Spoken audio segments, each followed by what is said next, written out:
Čau lidi, vítejte u dalšího dílu ze hry Crossfire. Dneska tady máme Ghost Match a teda jdeme hrát. Jak už jste mohli ti rychlejší, co to rychle okoukali, jsem na straně duchů, takže Blacklist. A teda jdeme hrát. Ještě mám, dobrý, takže mám nožík. O čem je vlastně tahleta hra? Tak řeknu to hlavně těm, kteří o téhletý hře vůbec neví.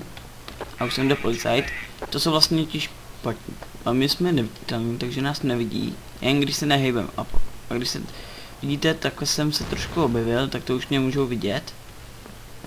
A tamhle je jeden policajt. Ho zkusíme zabít.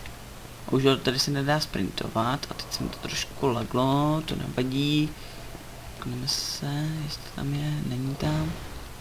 Dobrý, můžeme pokračovat. Nějaký lag, nějaký blbej zase.